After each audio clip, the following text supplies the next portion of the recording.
Listen, while sleeping, to this novel, The Women, by Kristin Hannah. This novel is dedicated to the courageous women who served in Vietnam. These women, most of them nurses, and many of them raised on proudly told family stories of World War II heroism, heeded their country's call to arms and went to war. In too many instances, they came home to a country that didn't care about their service, and a world that didn't want to hear about their experiences, their post-war struggles, and their stories were too often forgotten or marginalized.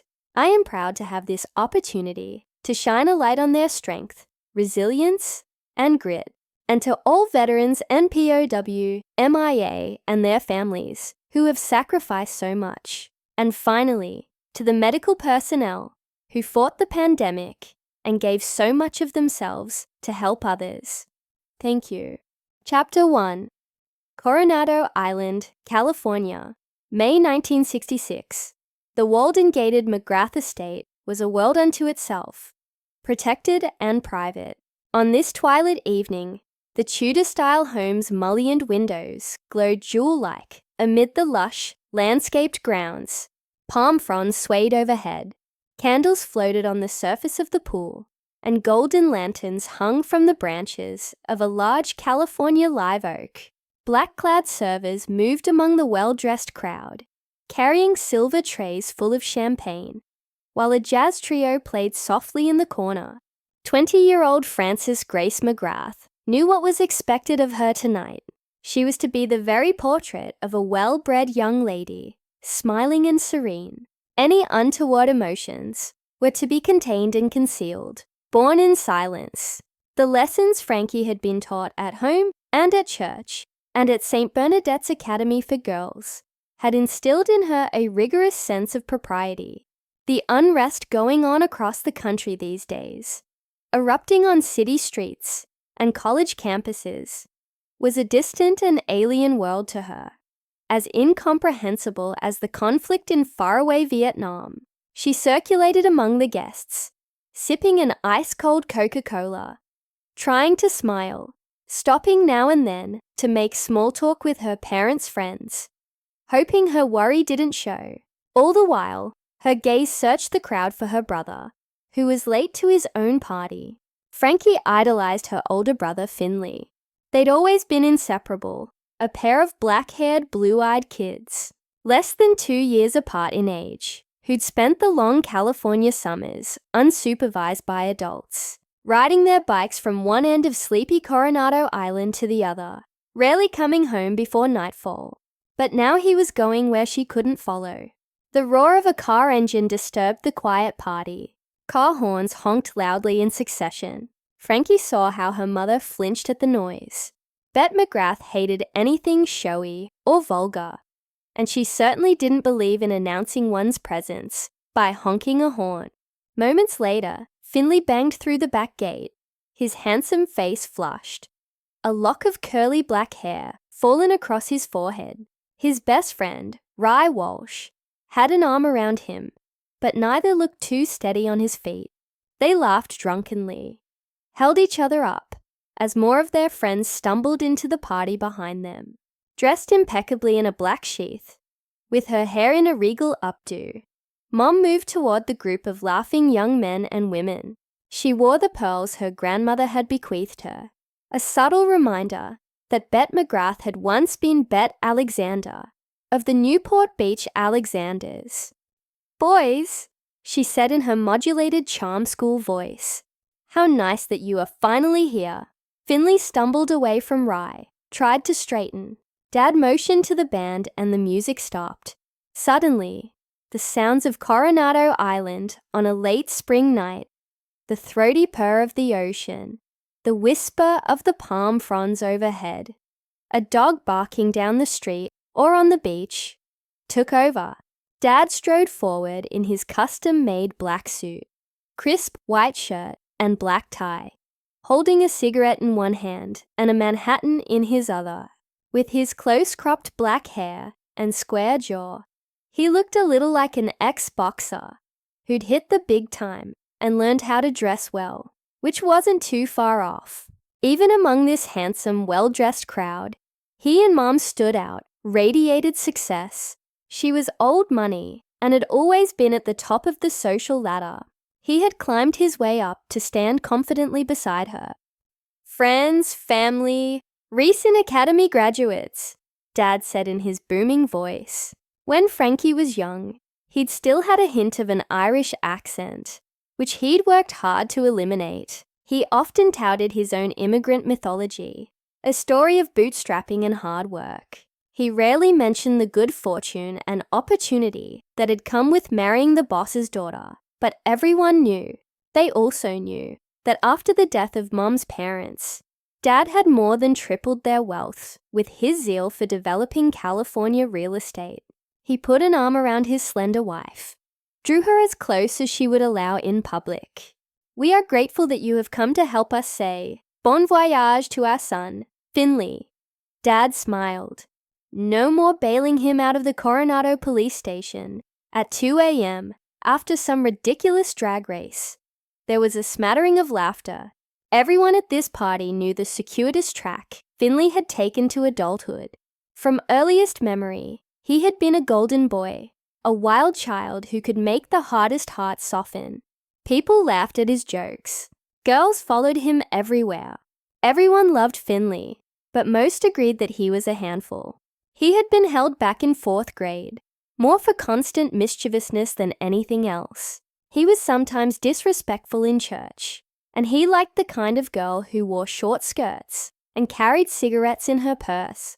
When the laughter ended, Dad went on, a toast to Finley and his grand adventure. "We are proud of you, son." Servers appeared with bottles of Dom Perignon and poured more champagne. The tinkling sound of glass on glass filled the air. Guests surrounded Finley. Men clapped him on the back in congratulations. Young women pressed forward, vying for his attention. Dad motioned to the band, and music started up again. Feeling left out, Frankie headed into the house, past the large kitchen, where the caterers were busily putting canapes on trays. She ducked into her father's office. It had been her favorite place as a child.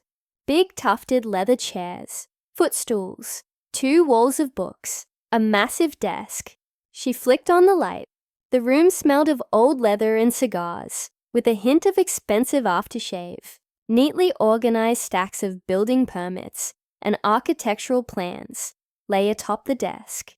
One entire wall of the office was devoted to their family history. Framed photographs Mom had inherited from her parents, and even a few Dad had brought with him from Ireland. There was a photo of great-grandfather McGrath in his soldier's uniform, saluting the camera. Alongside that photograph was a framed war medal that her grandpa Francis had been awarded in the First World War. The photograph of her parents' wedding was positioned between her grandfather, Alexander's framed Purple Heart, a newspaper clipping, with a photo of the ship he'd served on coming into harbor at the end of the war. There were no photographs of her father in uniform. To his great shame, he had been labeled 4F and disqualified for military service. It was something he lamented in private, only to family, and only when he'd been drinking.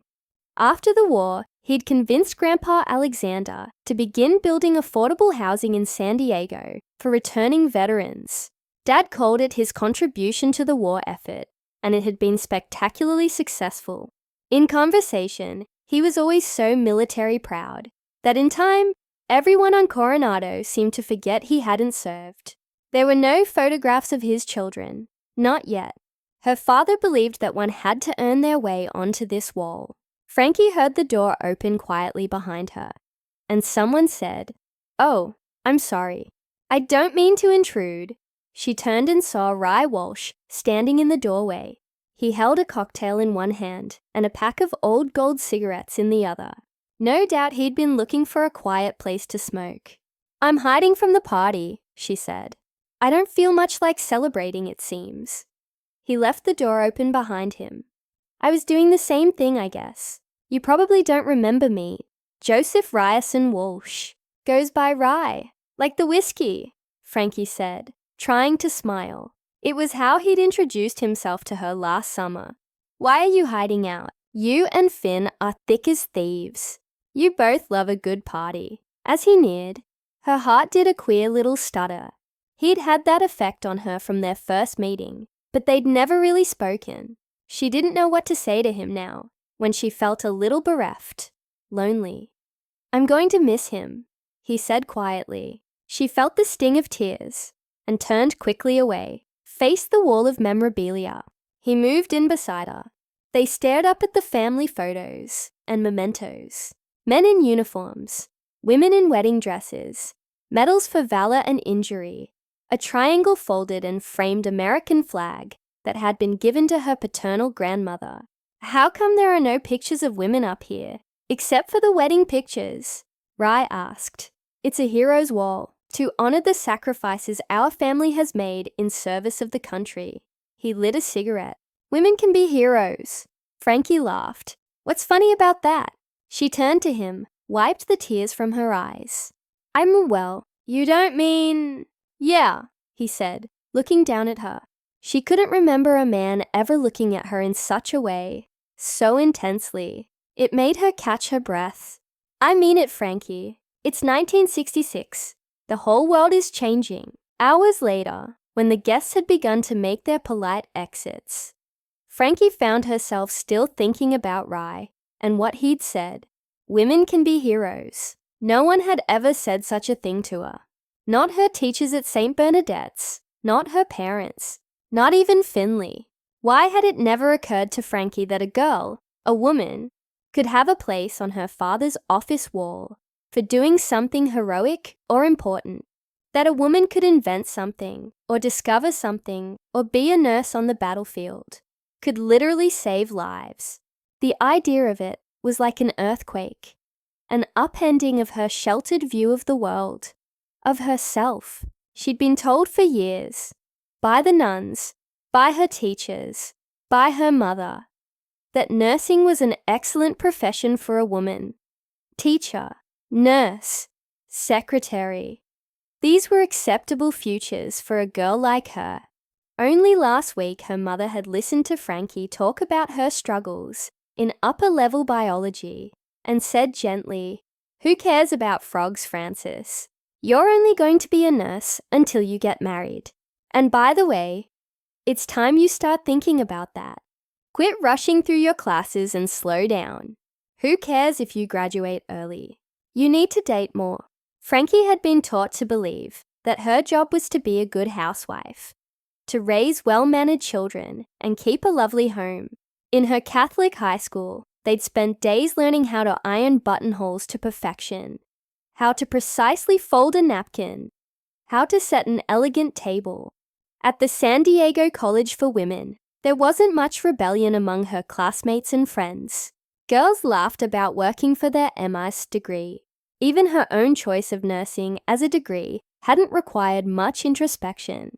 All she'd really focused on was getting good grades and making her parents proud.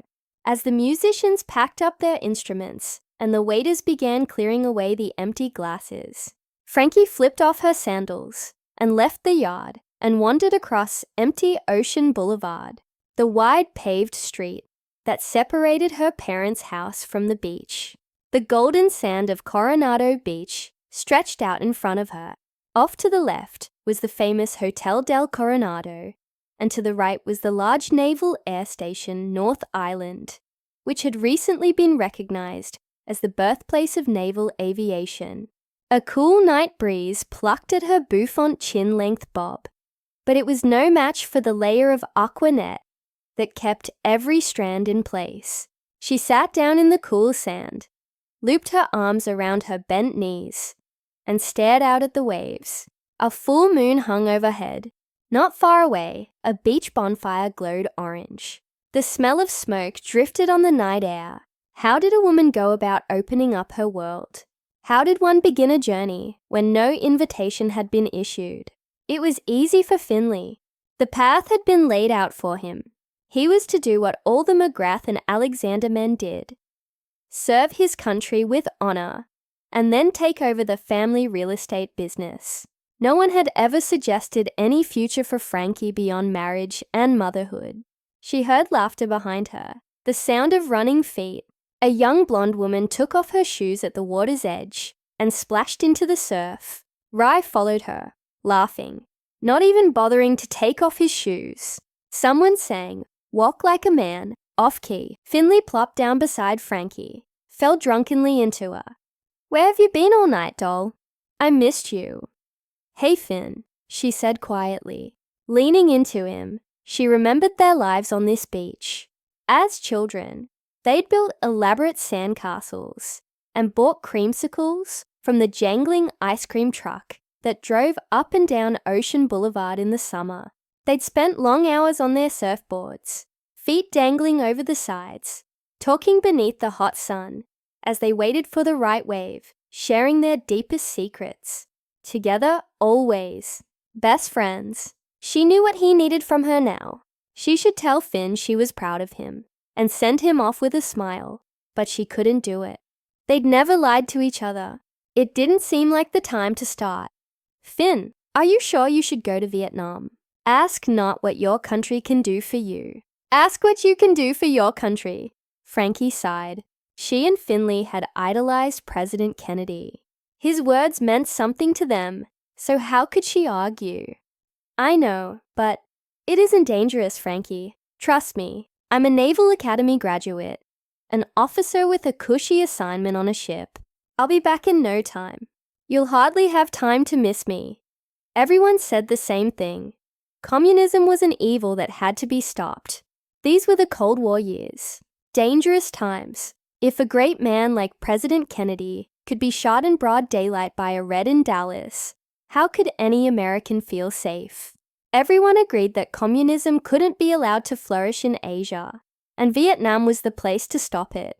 The nightly news showed smiling soldiers marching in packs through the Vietnamese jungle and giving newsmen the thumbs up. No bloodshed. Finley put an arm around her. "I'll miss you, Peanut," he said. She heard the catch in his voice and knew he was scared to go. Had he been hiding it from her all along, or hiding it from himself? And there it was, the fear and worry she'd been trying to suppress all night, to ignore. Suddenly, it was too big to bear. No looking away now. Her brother was going to war. Chapter 1. End.